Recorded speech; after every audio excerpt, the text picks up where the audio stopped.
नमस्कार दोस्तों, आप लोगों का एक बार फिर से स्वागत है हमारे YouTube चैनल MSH क्लासेस पर। दोस्तों, आज मैं आप लोगों को नागपुरी का साहित्यिक निबंध जिसमें कवि परिचय और इस कवि परिचय में एक कवि प्रफुल्ल कुमार राय के बारे में हम लोग संपूर्ण जानकारी लेंगे। साथ ही साथ इनसे जितने भी प्रश्न बनेंगे उन सारे का संग्रह मैं अभी के क्लास में आप लोगों को उपलब्ध कराने जा रहा हूं। इस वीडियो को आप लोग अंत तक ज़रूर देखिए और अगर देखने के बाद यह वीडियो आपको पसंद में आए या आपको लगे कि एग्ज़ाम ओरिएंटेड है या यहाँ से क्वेश्चन बनने वाले हैं, खुद एनालाइज कीजिए। तो अगर आपको लगे कि ये वाकई में अच्छा वीडियो है तो आप इसे ज़्यादा से ज़्यादा लाइक कीजिएगा और अपने फ्रेंड सर्कल में भी इसे शेयर कीजिएगा। चलिए हम लोग क्लास स्टार्ट करते हैं। कवि का नाम क्या है? तो प्रफुल्ल कुमार राय। ठीक है, प्रफुल्ल कुमार राय। हम लोग ऑलरेडी 5 लेक्चर देख चुके हैं, 5 कवि के बारे में देख चुके हैं। अब कल तक उम्मीद है मैं आप लोगों को सारा कवि परिचय पढ़ा चुका हूँगा। ठीक है, इसके बाद हम लोग लोक कथा पे आएंगे और आप लोग का नाटक भी छूटा हुआ है, उसको भी बहुत जल्द कंप्लीट कर दिया जाएगा। बस आप लोग धैर्य रखें और अपनी पढ़ाई पे एकदम व्यस्त रहिए। ठीक है दोस्तों, चलिए जीवन परिचय सर्वप्रथम हम लोग देखते हैं प्रफुल्ल कुमार राय के बारे में। तो प्रफुल्ल कुमार राय का जो जन्म है, तो जन्म कब होता है? तो 8 फरवरी 1926 को होता है। ठीक है दोस्तों, इसमें बहुत सारा कन्फ्यूजन है। कहीं आपको 1920 दिया हुआ रहेगा, कहीं 1930 दिया हुआ रहेगा, इस तरह से। लेकिन सबसे ऑथेंटिक जो है आपको 8 फरवरी 1926 जो है ये सही है। ठीक है, कहीं पे फरवरी छोड़ के अक्टूबर भी दे दिया गया है। ठीक है, आप अगर कविता वाला सेक्शन देखिएगा तो उसमें 8 अक्टूबर दिया गया है, जो कि गलत है। तो यहाँ पे 8 फरवरी 1926 को होता है जन्म। किनका? प्रफुल्ल कुमार राय का। जन्म स्थान, तो जन्म स्थान कहाँ पे है? तो पहाड़ बंगड़ू। ठीक है, पहाड़ जो है बंगड़ू जो स्थान है वहाँ पे इनका जन्म होता है। और ये कहाँ पड़ता है? तो अभी वर्तमान में गुमला ज़िला में पड़ता है।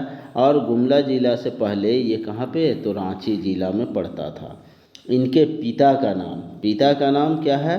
पांडे राम किशोर राय। ठीक है, पांडे राम किशोर राय इनके पिता का नाम है। माता की क्या नाम है? तो माता जी का नाम सुचित्रा बाला देवी। याद रखना है, सुचित्रा बाला देवी। चलिए नेक्स्ट हम लोग देखते हैं इनकी मृत्यु कब होती है। तो मृत्यु हम लोग देख रहे हैं 7 फरवरी 1991 को। ठीक है, 1991 को 8 फरवरी को पैदा होते हैं और 7 फरवरी को इनका देहांत होता है। अब आप लोग यहाँ पे बताइएगा कि 1991 में भारतीय अर्थव्यवस्था में क्या चेंजेज आया था या क्या चीज़ लागू किया गया था। तो ये चीज़ का नाम आप लोग कमेंट सेक्शन में बताइएगा। चलिए नेक्स्ट हम लोग देखते हैं इनकी शिक्षा दीक्षा कहाँ से हुई, कैसे हुई। शिक्षा, इनकी प्रारंभिक शिक्षा गांव के ही स्कूल में हुई। गांव के ही स्कूल बोले तो पहाड़ बंगड़ू गांव में ही इनकी प्रारंभिक शिक्षा होती है। इन्होंने 1943 ईस्वी में, ठीक है दोस्तों, 1943 ईस्वी में गांव के ही स्कूल से मैट्रिक की परीक्षा पास किए। देखिए कब पास किए हैं, जन्म ले रहे हैं 1926 में और 1943 में मैट्रिक की परीक्षा गांव के स्कूल से पास भी करते हैं। आगे की पढ़ाई के लिए ये रांची आ गए और 1950 ईस्वी में आईकॉम पास किए। ठीक है, आगे कहाँ पढ़ाई करने के लिए आगे? 43 के बाद ये आगे रांची आ जाते हैं पढ़ाई के लिए। और 1950 ईस्वी में देखिए 43 में मैट्रिक पास किए और जाके 50 में, अर्थात 7 साल लग गया इनको क्या है, आईकॉम पास करने में। अब क्यों हुआ? क्योंकि हालात ठीक नहीं थे, जिसके कारण वो बीच में कुछ पढ़ाई छोड़ दिए थे। और जब उनके पास ऐसा लगा कि अब मुझे आगे की पढ़ाई करनी चाहिए तो वे रांची आ गए और रांची में रहते हुए इन्होंने आईकॉम की परीक्षा पास की।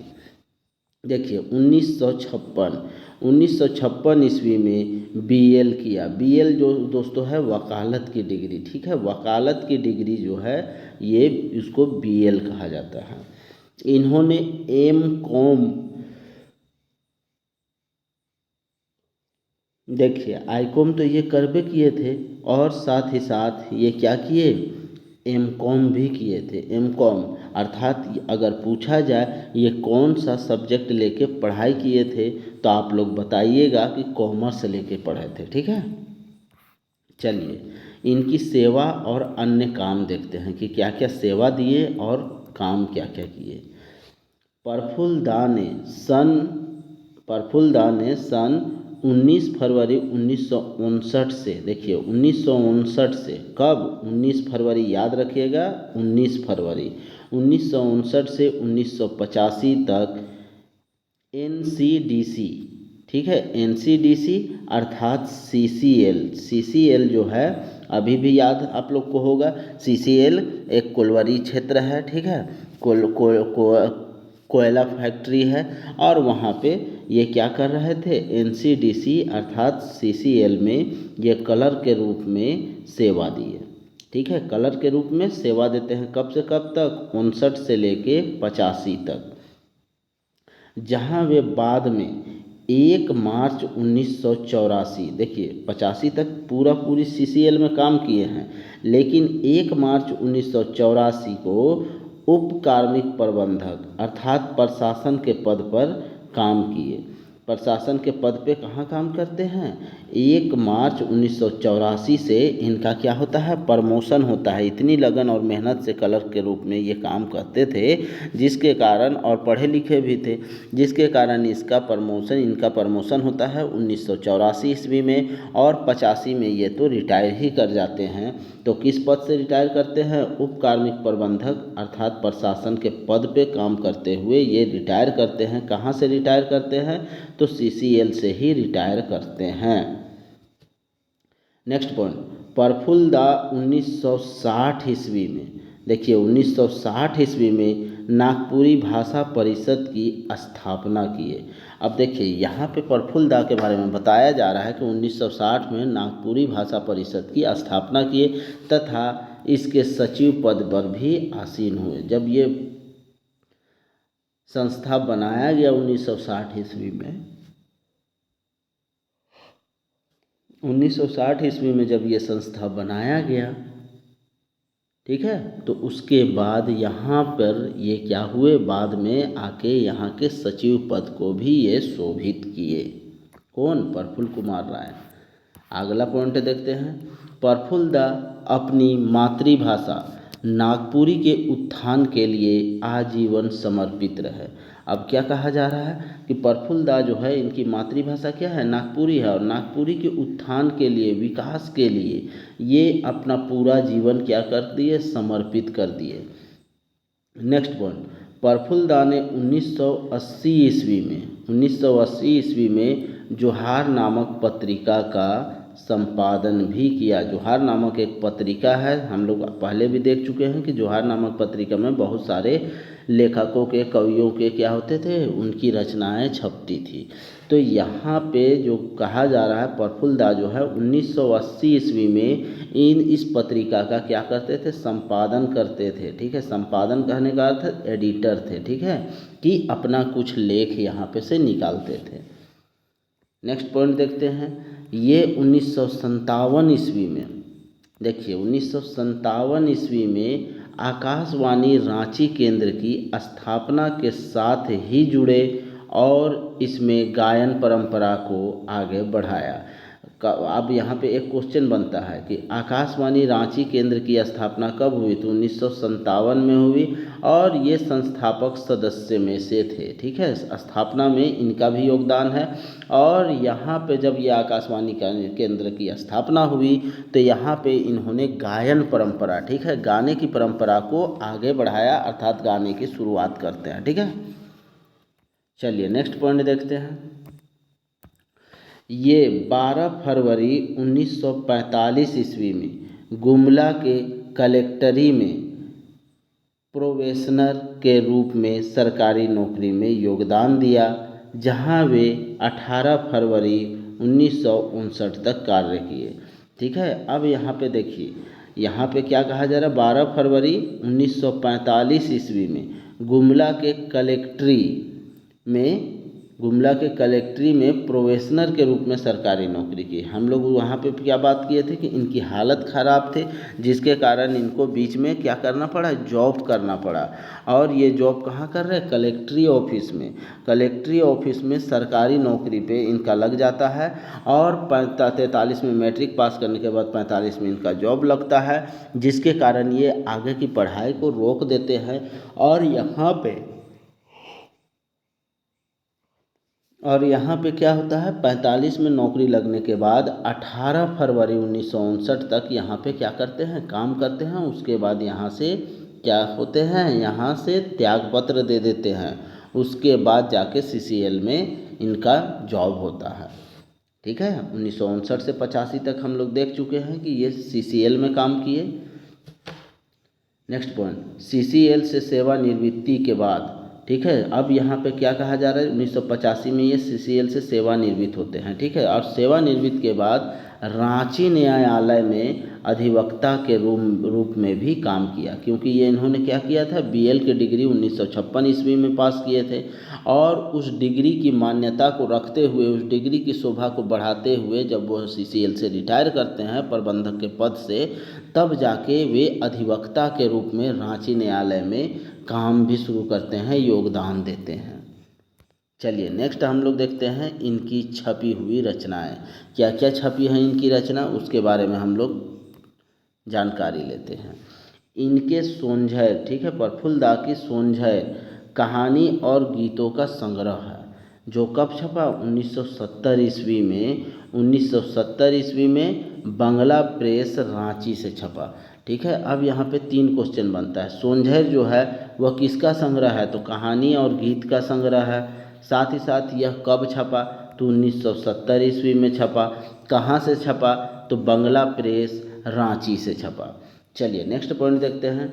रांची विश्वविद्यालय से सन 1983 ईस्वी में, देखिए रांची विश्वविद्यालय से 1993 ईस्वी में इनकी क्या है, एक रचना रिंगचिंगिया छपा। रिंगचिंगिया कहाँ से छपा है, तो रांची विश्वविद्यालय में कब छपा है, तो 1983 ईस्वी में छपा है।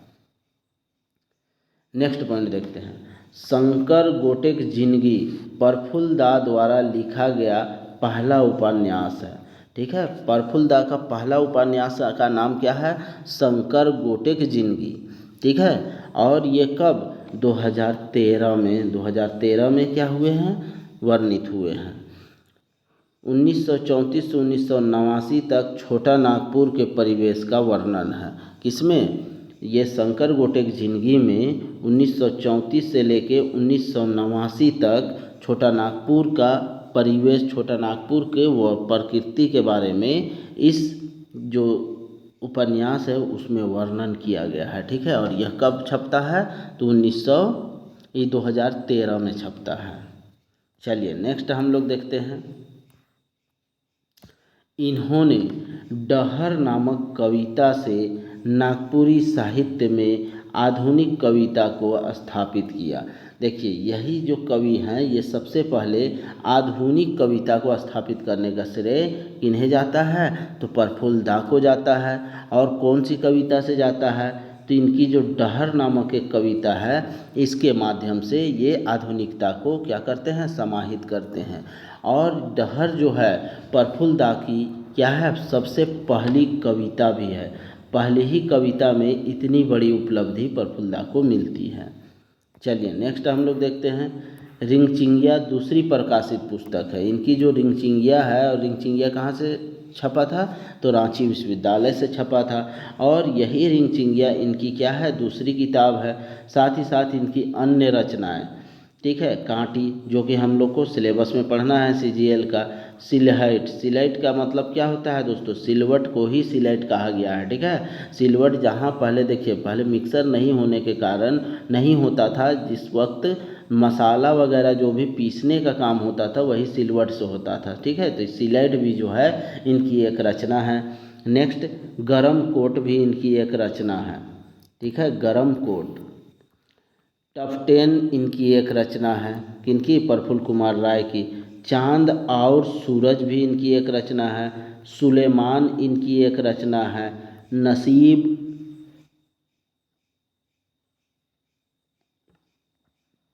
नसीब जो है इनकी एक रचना है। बेरा सिरे, ठीक है, बेरा सिरे भी इनकी एक रचना है। और तीन बात जो है वह इसकी रचना है। अब देखिए इन सभी के बारे में क्या कहा रहा है, इत्यादि कहानियाँ आकाशवाणी रांची केंद्र से प्रकाशित हुई है। ये सभी जितने भी कहानी हैं ये सब कहाँ से प्रकाशित हुए हैं, आकाशवाणी केंद्र रांची से। आकाशवाणी केंद्र रांची से इनकी अधिकतर रचनाएं जो हैं वो प्रसारित होती रहती थी। नेक्स्ट रचना देखते हैं, बरखा और नागपुरी गीत। बरखा में कैसे नागपुरी गीत के बारे में इनकी एक क्या है, कवि गीत है। उसके बाद नेक्स्ट गीत है बरखा बूंद। बरखा का बूंद के बारे में वर्णन भी इनकी एक गीत है। नेक्स्ट है इनकी रचना नागपुरी भाषा कर उद्गम। तो नागपुरी भाषा का उद्गम कैसे होता है इसके बारे में भी इन्होंने एक रचना की है। चलिए नेक्स्ट हम लोग देखते हैं, ये तीनों इनकी निबंधात्मक रचना है, ठीक है, निबंध के रूप में लिखा गया ये तीनों इनकी रचना है। नेक्स्ट इनकी रचना देखते हैं, ठाकुर विश्वनाथ शाही, नागपुरी अनुदित और डोम्बारी पहाड़ उनकी नाटक है, ठीक है। अब इनकी क्या क्या है, ठाकुर विश्वनाथ शाही, नागपुरी अनुदित और डोम्बारी पहाड़ जो है इसकी ये तीन जो नाटक है ये यहाँ पे दर्शाया गया है। चलिए नेक्स्ट हम लोग देखते हैं, सहजीना, बेतला यात्रा, नगरी सम्मेलन इनकी क्या है, संस्मरण वाली रचना है। तो यहाँ पे देखिए सहजीना, बेतला यात्रा और नगरी सम्मेलन ये तीन चीज़ के बारे में बताया गया है कि ये इनकी क्या है, यात्रा संस्मरण जो है। आगे देखते हैं, बहथी, बुहाथी, जंजायत, तजबीज, गांधी, अंधार, गांधी अंधार राती, विभोर, फागुन, फागुन फागुन। उसके बाद विश्वनाथ शाही और इनकी प्रसिद्ध क्या है, कविताएं हैं। ये जो दिया गया है इस पॉइंट में ये सारे इनकी कविताएं हैं। नेक्स्ट देखते हैं पॉइंट, शकुंतला, चकित, पायलकोट, कसमकस, बीजोग, नागपुर वंदना, छोट परिवार, 15 अगस्त इनकी क्या है, महत्वपूर्ण गीत की रचना, ठीक है, महत्वपूर्ण गीत की रचना है ये सब। शकुंतला, चकित, पायलकोट, कसमकस, बीजोग, नागपुरी वंदना, छोट परिवार, 15 अगस्त ये सब जो है प्रफुल्ल कुमार राय की एक रचना है। अब इनको क्या क्या उपलब्धियां मिली हैं, क्या क्या सम्मान मिला है इसके बारे में हम लोग देख लेते हैं। साहित्य वाचस्पति की उपाधि इनको विक्रमशिला हिंदयापीठ भागलपुर की ओर से मिला है। कब मिला है, डेट अगर किन्हीं को पता हो तो कमेंट कीजिएगा, ठीक है दोस्तों। तो इन्हें साहित्य वाचस्पति की उपाधि कहाँ से मिली है, विक्रमशिला विद्यापीठ से मिली है, ठीक है, याद रखना है। चलिए इनकी काव्यगत विशेषता के बारे में थोड़ा सा देख लेते हैं हम लोग। काव्यगत विशेषता कैसी है, इनकी रचनाओं में प्रकृति की सुंदरता का मार्मिक वर्णन देखने को मिलता है। मतलब कि इनकी जो भी रचनाएं हैं उसमें प्रकृति की सुंदरता के बारे में बहुत ही अच्छे तरीके से, अच्छे ढंग से वर्णन मिलता है। साथ ही सरल शब्दों के प्रयोग से जनमानस को समझने में आसानी होती है। और इनकी जो रचनाएं हैं उनमें ऐसी भाषा का प्रयोग किया जाता है जो हर एक जनमानस को समझ में आ जाए। चलिए नेक्स्ट पॉइंट देखते हैं, नागपुरी का अपना ठेठ नवरस गंध इनके कविताएं एवं गीत में शामिल समाहित है। आगे क्या कहा जा रहा है, नागपुरी का जो ठेठ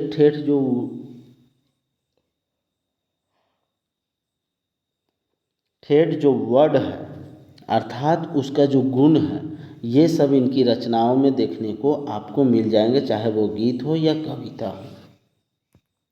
इस तरह से इनकी काव्यगत विशेषता भी देख लिए। अब हम लोग इनसे जो भी प्रश्न बनेंगे उन सभी को हम लोग देखने की कोशिश करते हैं, ठीक है। चलिए, पहला प्रश्न आप लोगों के सामने, प्रफुल्ल दा कर जन्म कब हो रहे। तो प्रफुल्ल दा का जन्म कब होता है, तो 8 फरवरी 1926 को होता है, ठीक है। 8 फरवरी 1926 को और देहांत 7 को। प्रफुल्ल दा का जन्म कौन ठाव में हो रहा है, तो पहाड़ बंगरू ठाव जो है वहाँ पे, जो अभी के वर्तमान गुमला जिला में पड़ता है, तो वहीं पे इनका जन्म होता है। चलिए नेक्स्ट हम लोग देखते हैं थर्ड नंबर, प्रफुल्ल राय का जन्म कौन घरे होवेला। तो प्रफुल्ल राय का जन्म किस घर में होता है, तो ब्राह्मण के घर में होता है, ठीक है। ब्राह्मण के घर में इनका क्या होता है, जन्म होता है, ब्राह्मण के घर में अर्थात ब्राह्मण के घर में। चलिए चौथा देखते हैं, प्रफुल्ल राय का जन्म कौन जिला में होवेला। तो प्रफुल्ल राय का जन्म जो है वो कौन जिला में होता है, गुमला जिला में, ठीक है। और अगर जन्म की बात करें तो तब तक वो रांची जिला। चलिए नेक्स्ट हम लोग देखते हैं, प्रफुल्ल दा कर नाश कब होवेला। प्रफुल्ल दा कर नाश कब होवेला दोस्तों, हम लोग देख चुके थे 7 फरवरी। अब 7 फरवरी इसमें है और कहीं और नहीं है, इसलिए आंसर यही हो जाएगा 7 फरवरी 1991। चलिए नेक्स्ट हम लोग देखते हैं 6 नंबर, के छवे बेरा से नागपुरी में विशेष लगाव रहेला। तो किसको लगा हुआ रहता है दोस्तों, तो प्रफुल्ल कुमार राय को, ठीक है, प्रफुल्ल दा के। चलिए नेक्स्ट हम लोग 7 नंबर देखते हैं, प्रफुल्ल दाकर बापक नाव का कार है। तो प्रफुल्ल कुमार के पिताजी का नाम क्या रहता है, राजकिशोर राम पांडे, राम किशोर राय, सुधीर राय या क्यों नहीं। तो यहाँ पे पांडे जो है, पांडे राम किशोर राय इनके पिता का क्या है, नाम है, ठीक है। पांडे राम किशोर राय, याद रखना है, पांडे राम किशोर राय इनके पिता का नाम है। ऑप्शन 2 हो जाएगा सही आंसर। चलिए नेक्स्ट हम लोग देखते हैं 8 नंबर, प्रफुल्ल दाकर आयो का नाम कार है। तो क्या है, सुचित्रा बाला देवी इनके माता जी का नाम है। चलिए नेक्स्ट हम लोग देखते हैं 9 नंबर, प्रफुल्ल दाकर प्रारंभिक शिक्षा कहाँ कर स्कूल में होवेला। तो गांव का स्कूल में ही प्रारंभिक शिक्षा ये हासिल करते हैं, ठीक है, गांव के स्कूल में ही। नेक्स्ट हम लोग देखते हैं 10 नंबर, प्रफुल्ल दा गांव कर स्कूल से कब मैट्रिक पास कर ले। तो कब मैट्रिक पास करते हैं दोस्तों, तो 1943 ईस्वी में ये मैट्रिक पास करते हैं। प्रफुल्ल दा आईकॉम कर पढ़ाई कहाँ से कर ले। तो आईकॉम का पढ़ाई कहाँ से करते हैं, तो रांची से करते हैं। चलिए नेक्स्ट हम लोग देखते हैं 12 नंबर, कतना बछर में प्रफुल्ल दा आईकॉम पास कर ले, ठीक है। तो आईकॉम कितने वर्ष में पास करते हैं दोस्तों, 1950 ईस्वी में, ठीक है। 43 में मैट्रिक करते हैं और 1950 में आईकॉम की परीक्षा पास करते हैं।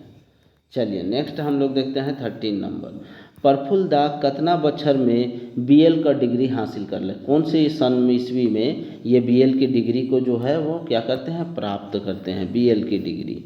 तो बीएल की डिग्री कब प्राप्त करते हैं, 1956 ईस्वी में, ठीक है। 1956 ईस्वी में ये क्या करते हैं, बीएल की डिग्री को प्राप्त करते हैं। नेक्स्ट हम लोग पॉइंट देखते हैं, प्रफुल्ल दा कौन कौन डिग्री हासिल कर ले। देखिए आईकॉम तो करते ही हैं, बीएल की डिग्री, वकालत की भी डिग्री ले लेते हैं, और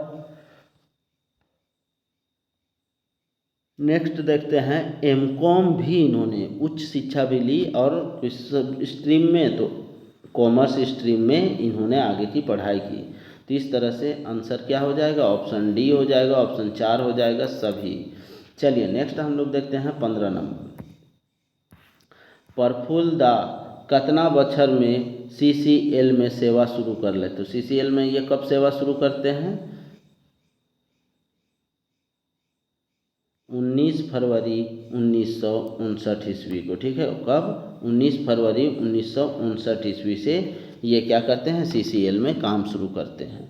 चलिए नेक्स्ट हम लोग देखते हैं 16 नंबर, प्रफुल्ल दा कतना ईस्वी तक सीसीएल में क्लर्क पद पर रहले। तो कितने वर्ष तक क्लर्क के रूप में सीसीएल में रहते हैं,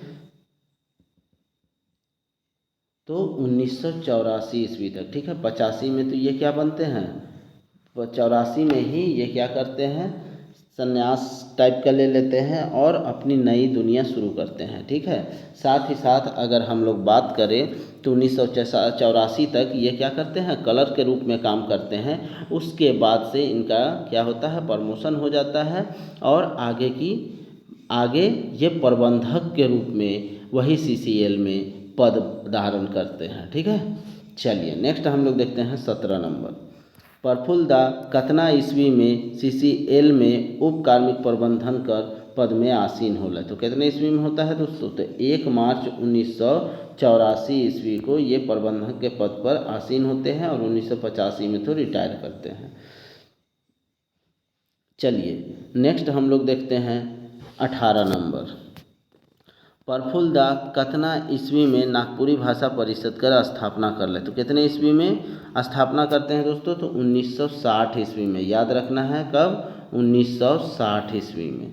चलिए नेक्स्ट हम लोग देखते हैं 20 नंबर, नहीं 19 नंबर। ठीक है दोस्तों, ये 18 हम लोग देखे थे। ठीक है, 18 देखे थे, 19 अब देखते हैं। प्रफुल्ल दा 1980 ईस्वी में, प्रफुल्ल दा कब 1980 ईस्वी में कौन पत्रिका का संपादन कर ले। तो कौन सा पत्रिका है दोस्तों, तो जोहार नामक पत्रिका जो है इनका क्या करते हैं, संपादन करते हैं।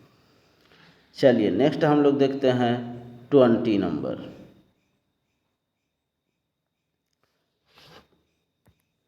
प्रफुल्ल दा कतना ईस्वी में आकाशवाणी रांची केंद्र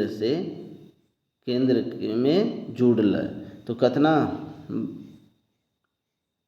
कतना ईस्वी में जुड़ते हैं दोस्तों, तो 1900, अगर देखा जाए तो 1957 ईस्वी से ये अप्रत्यक्ष रूप से या प्रत्यक्ष रूप से, कहने का मतलब इनसे जुड़े रहे। ठीक है, चलिए नेक्स्ट हम लोग देखते हैं 21 नंबर। प्रफुल्ल दा गुमला कर कौन ऑफिस में काम करत रहे। तो कौन ऑफिस में दोस्तों, तो कलेक्ट्री ऑफिस में ये काम करते हैं। ठीक है, कलेक्ट्री ऑफिस में। चलिए नेक्स्ट हम लोग देखते हैं 22 नंबर। प्रफुल्ल दा गुमरा कर कलेक्ट्री ऑफिस में 12 फरवरी 1945 ईस्वी के कौन पद में योगदान दिले। ठीक है, 1945 में यह क्या करते हैं, कौन पद में दोस्तों, तो कलर के रूप में योगदान देते हैं। ठीक है, और प्रोविजनरी ऑफिस में। ठीक है, याद रखिएगा। तो यहाँ पे क्या है, 12 फरवरी 1945 ईस्वी को कौन पद में योगदान दिले। तो कौन से पद दोस्तों, तो प्रोवेशनल जो पद है उस पे ये क्या करते हैं, योगदान देते हैं। चलिए नेक्स्ट हम लोग देखते हैं 23 नंबर। प्रफुल्ल दा CCL से सेवानिवृत्त करवा दे कौन न्यायालय में अधिवक्ता के रूप में काम कर ले। तो कौन से, देखिए ये जब रिटायर करते हैं CCL से उसके बाद ये वकालत की भी डिग्री लिए हुए होते हैं, इसलिए ये वकालत का काम भी शुरू करते हैं। तो अब आपसे पूछा गया है कि कौन से न्यायालय में ये काम कर रहे हैं, तो रांची के न्यायालय में ये क्या कर रहे हैं, काम कर रहे हैं। चलिए 24 नंबर हम लोग देखते हैं। प्रफुल्ल दा कर पहिल प्रकाशित पुस्तक सोनझैर में का कर संग्रह है के। तो गीत और कविता दोनों का संग्रह है। ठीक है दोस्तों, गीत और कविता दोनों का संग्रह आप लोगों का है। चलिए नेक्स्ट हम लोग देखते हैं 25 नंबर। प्रफुल्ल दा कर सोनझैर पुस्तक कब प्रकाशित हुए। तो सोनझैर जो पुस्तक है वो कब प्रकाशित होता है दोस्तों, तो 1970 ईस्वी में प्रकाशित होता है। ठीक है, चलिए नेक्स्ट हम लोग देखते हैं 26 नंबर। प्रफुल्ल दा कर सोनझैर कौन प्रेस से छप रहे। तो कौन सा प्रेस से छपता है दोस्तों, तो बंगला प्रेस रांची से। ठीक है, अगर हम लोग देखेंगे 26 का, तो बंगला प्रेस रांची से इसकी जो रचना है वह क्या होती है, छपती है। चलिए नेक्स्ट हम लोग देखते हैं 27 नंबर। प्रफुल्ल दा कर रिंगचिंगिया कहाँ से छपलक रहे। तो रिंगचिंगिया कहाँ से छपता है दोस्तों, रांची विश्वविद्यालय से छपता है। ठीक है, चलिए नेक्स्ट हम लोग देखते हैं 28 नंबर। प्रफुल्ल दा कर रिंगचिंगिया कब छपलक रहे। तो रिंगचिंगिया कब छपता है, देखिए रिंगचिंगिया जो है वह कब छपा है, ये पूछा गया है आपसे क्वेश्चन। तो 1970 में, 1983 में, 2013 में या 1985 में, कब है दोस्तों, तो यहाँ पे बात कर रहे हैं 1983। और 1983 में इंडिया वर्ल्ड कप का मैच भी जीता था। आपको बताना है कि उस समय भारतीय टीम का कप्तान कौन था। चलिए नेक्स्ट पॉइंट हम लोग देखते हैं। ठाकुर विश्वनाथ शाही शंकर गोटेक जिंदगी नामक क्या एक है, एक कहानी है, ठीक है, जिसमें पूरा झारखंड के बारे में वर्णन आपको देखने को मिलेगा। नेक्स्ट हम लोग देखते हैं 7 भाई एक बहन, जो है इनकी एक रचना है। नेक्स्ट इनकी रचना है बिरसा मुंडा, ठीक है, बिरसा मुंडा।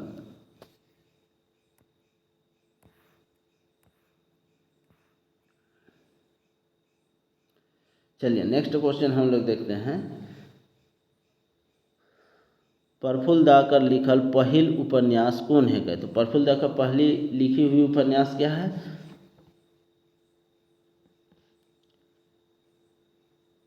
शंकर गोटेक जिंदगी, ठीक है। शंकर गोटेक जिंदगी जो है इनकी पहली क्या है, शंकर गोटेक जिंदगी इनकी पहली उपन्यास है, ठीक है। पहली उपन्यास का नाम क्या है, शंकर गोटेक जिंदगी। तो ऑप्शन थर्ड हो जाएगा आंसर, ठीक है। ऑप्शन थर्ड जो हो जाएगा इसका, सेकेंड जो हो जाएगा इसका आंसर हो जाएगा। चलिए 30 नंबर हम लोग देखते हैं। प्रफुल्ल दा कर पहल कविता का नाम बताओ। पहल कविता क्या है दोस्तों, तो पहला कविता इनका क्या है, डहर है।